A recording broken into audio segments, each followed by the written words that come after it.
বছর খুলে যাচ্ছে বিধানসভা নির্বাচন। তার আগেই পশ্চিমবঙ্গে প্রত্যেকটি রাজনৈতিক দল তাদের সাংগঠনিক রদবদলের মধ্যে দিয়েই সংগঠন গোছাতে ব্যস্ত। সবে ঘাটাল তৃণমূল সাংগঠনিক জেলা তৃণমূল নতুন সভাপতি দায়িত্বে নিয়ে কর্মী সম্মেলন অনুষ্ঠিত হয়। কর্মী সম্মেলন থেকে ঘাটালের তৃণমূল সকল নেতৃত্বকে একসাথে লড়াই করে বিধানসভা নির্বাচনে জয়লাভের লক্ষ্যমাত্রা দেন দলের নেতার মন্ত্রীরা। এক সপ্তাহ কাটতে না কাটতেই আবারও শাসক দলের অস্বস্তিতে বাড়ল ঘাটাল সাংগঠনিক জেলা বিজেপি কর্মী সম্মেলন থেকে যোগদান কর্মসূচি অনুষ্ঠিত হয়। তৃণমূল থেকে বিজেপিতে আসা তৃণমূল কর্মীদের হাতে বিজেপির দলীয় পতাকা তুলে দেন ঘাটাল বিজেপির বিধায়ক শীতল কপাট।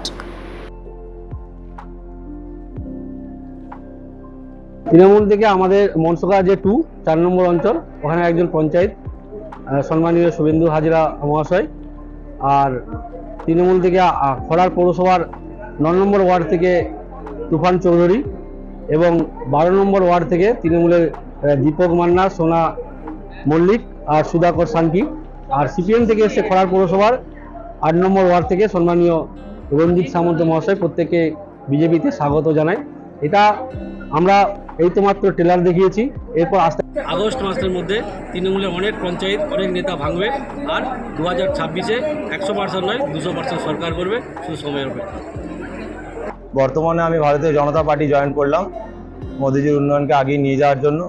অনেক উন্নয়ন স্তব্ধ হয়ে গেছে বাংলায়, যেটা আমরা ঘাটাল সাব ডিভিশনের সমস্ত রাস্তাঘাট দেখলে আপনারা দেখতে পাবেন যে এই খাদের টাকা কোথায় কিভাবে নষ্ট হচ্ছে। আমরা সব কিছুই মিডিয়াতে দেখি, আপনারা নিজেরাই এটার জন্য।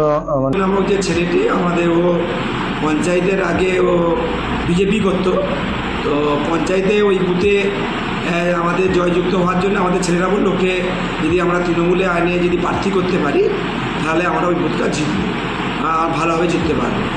তো সেই মতন ওদেরই কথা মতন আমরা ওকে করেছিলাম, কিন্তু প্রার্থী হয়ে জিতে যাওয়ার পরে ও প্রচণ্ড পায়না ধরে, কখনো চাকরি দিতে হবে, কখনো এই করতে হবে, সে করতে হবে।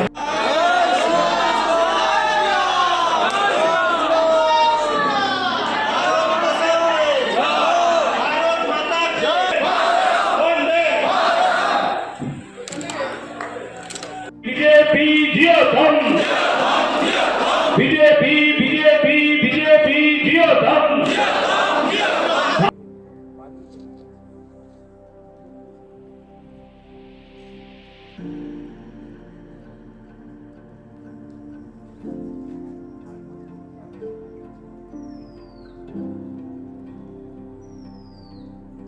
নতুনভাবে আগে নিয়ে যেতে পারি সেই আশা রেখে আমি আপনাদের সকলকেই বন্দে মাতা, ভারত মাতা কি জয়, মোদীজি জিন্দাবাদ বলে আজকে আমি এইটুকুই বক্তব্য রাখছি।